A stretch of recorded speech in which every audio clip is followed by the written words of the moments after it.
Happy Tuesday ng madaling araw, 1:15 AM. Gising na gising pa rin tayo at tayo ay nag-i-edit voice clip dito sa ating video at tayo na nga ay nagising. Alam niyo ba tong video na to is nung Monday pa to.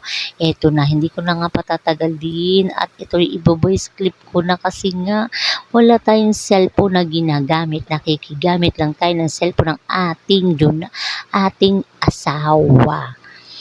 Kasi nga yung mga cellphone ng anak ko pagdating ng mga hapon, umaga is ginagamit pa rin nila bago sila pumasok kasi nga meron pa silang mga hinahabol ng mga activity bago pumasok. At ito na nga yung anak kong bunso, naggagayak na siya at ako naman habang naggagayak siya, pinaplansya ko na lahat ng mga uniform ng aking mga junakis mula po nga panganay hanggang bunso.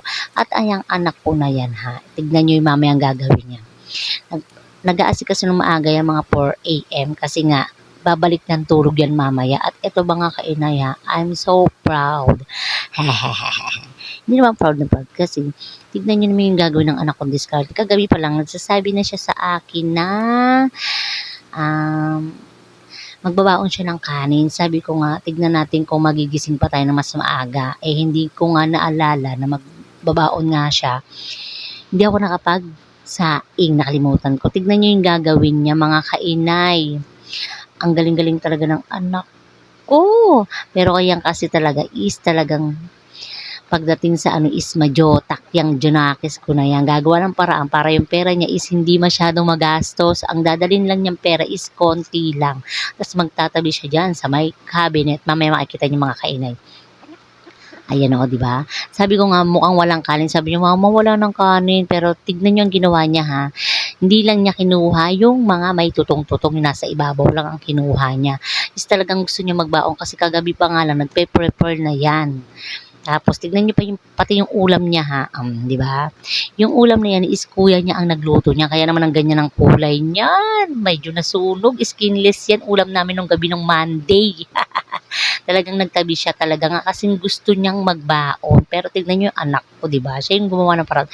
Pinabayaan ko lang siya sa gusto niya para naman matuto rin siya sa sarili niya na asikasuhin yung sarili niya. Hindi naman siguro masama yung ginawa ko na siya yung nag-prepare ng sarili niya, di ba? At least alam ko na kaya niya. Ayan, natulog nga siya ulit, balik to, tulog ulit yan. Pero inaabangan ko mag 5:30 kasi nga sabi niya, mama, gisingin mo ko ng 5:30. 5:30 in the morning na. Sabi ko, gising na, 5:31 na, 5:32, 5:33. Ayaw pa rin tumaya. Pero mamaya, tatayo na yan. Ayan. Ayan, tumayo na siya. Sinilip niya parang maliwanag na ng konti. Ayan, dire-diretso, di ba? Ang galing ng anak ko, di ba? Biglang sapatos, damit, o di ba? Mahaba-haba rin yung tulog niya kasi nga ang bilis niyang kumilos. Pagtas maligo, magmedyas, magdamit, ayun.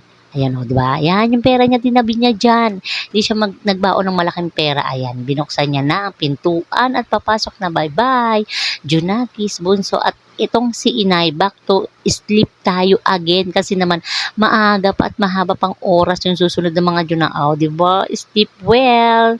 Bye-bye-bye. Thank you for watching.